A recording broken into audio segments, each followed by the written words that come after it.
Democratic Party, I do think, understands that they are at an existential moment.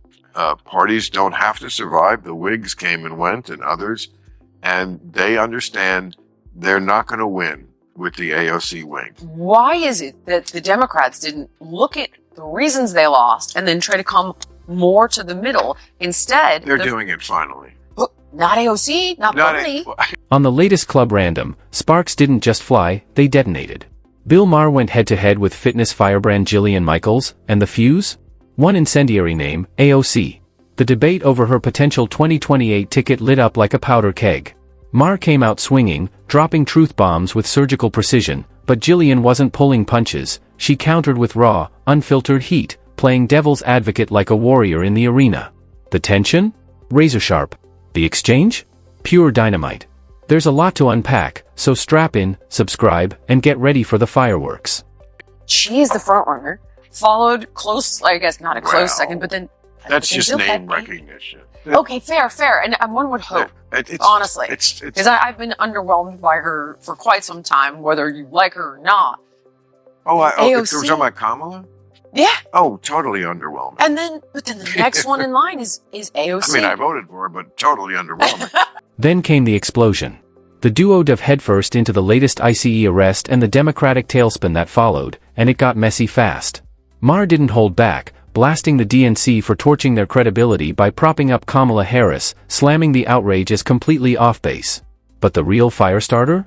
Jillian Michaels, casually tossing AOC into the mix with a Kamala comparison that stopped the room cold.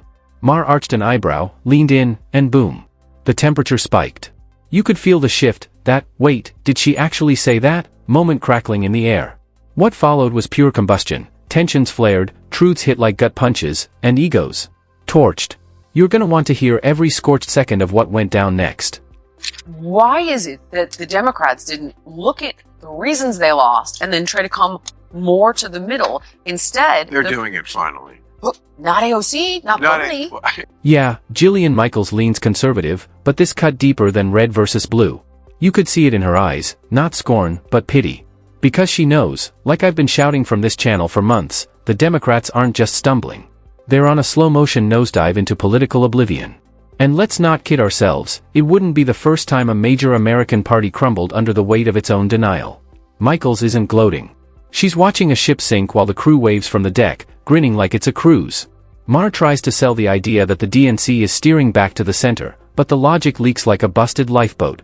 And Jillian? She's not buying it. Then she drops the question, the one that lights the fuse. If the Democrats are really moving center, why are they still pushing AOC? What Maher says next might just stop you cold. Matt Taibbi, he could be so funny. I think it was him with the funniest line. He said, AOC is practically a police sketch drawing of what Americans don't want for president. Boom, Jillian nailed it. The Democrats aren't inching toward the center. They're still riding the woke wave like it's 2020 and the tide never turned. If they were serious about moderation, AOC wouldn't even be on the radar.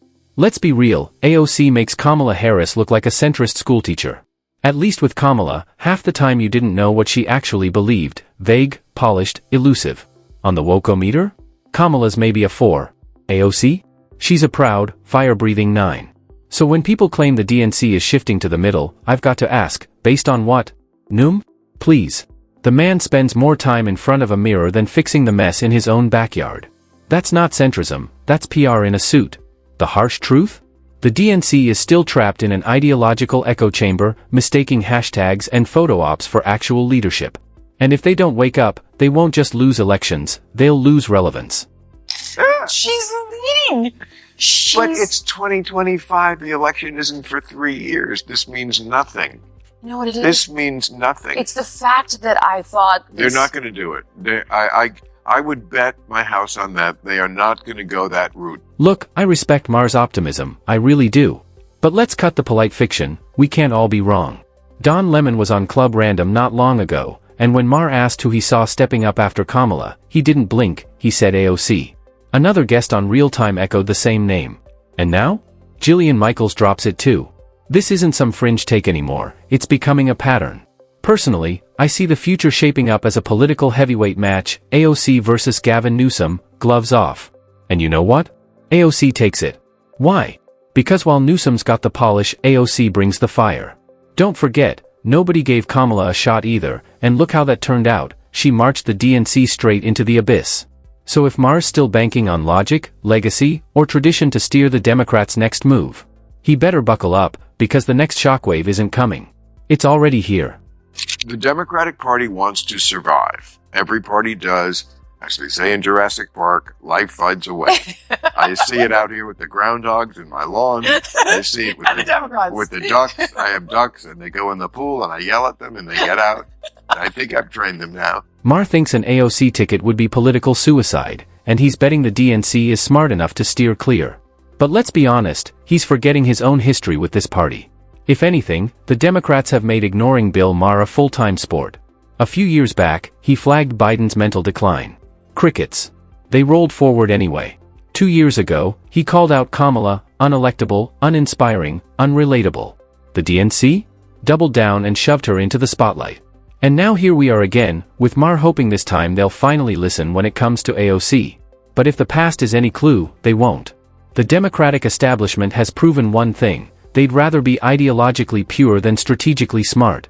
Maher's argument makes perfect sense on paper, but history has other plans. His warnings? Usually tossed like yesterday's news. And ironically, the more he says don't, the more the activist base hears do it louder. So if AOC's rising, don't be surprised, Maher might have just given her campaign its next boost. Democratic Party, I do think, understands that they are at an existential moment. Parties don't have to survive. The Whigs came and went, and others, and they understand they're not going to win with the AOC wing. Here's the twist no one saw coming: AOC's approval rating is soaring, even edging out Donald Trump in some polls. That's not just noise, that's a seismic shift. People aren't just supporting her, they're gravitating toward the AOC brand. She's young, vibrant, unfiltered, and she wears her working-class roots like armor. In a political era where relatability and social media clout matter more than resumes? That's political gold. Is she the sharpest tool in the shed? Maybe not. But let's be real, brains haven't been the winning ticket for a while now. It's all about optics, energy, and narrative. And AOC nails all three. Don Lemon said it. So have others. The DNC keeps overthinking, but at some point they'll have to stop analyzing and start listening, because a massive slice of their base doesn't just want AOC. They're ready to follow her. Whether that leads to a political rebirth or a slow implosion, that's still up for debate. But the momentum? It's real, it's growing, and it's not waiting for permission. It's going to be a bitter pill for the Latinx, gluten-free, non-binary in the party, but they're just going to have to swallow hard at the end of the day. Let's not sugarcoat it. A vote for AOC is a vote for more wokeness, plain and simple. She's not hiding it, and her supporters? They wear it like a badge of honor. But let's be real, rejecting AOC won't break America's heart. The far left might rage, sure, but most people? They're exhausted. For nearly 8 years, we've been force-fed a steady diet of woke ideology, guilt trips, lectures, ever-shifting moral lines. Identity politics. Cancel culture. Optics over outcomes. And people are done. That's where Trump, for all his flaws, flipped the script. He bulldozed through the noise, rewrote the political rulebook, and reminded millions that common sense still has a place at the table. To a country walking on eggshells, he was the sledgehammer. So no, we're not looking to rewind the clock to more division in a progressive costume. What people want now is clarity, spine, and actual leadership. And AOC?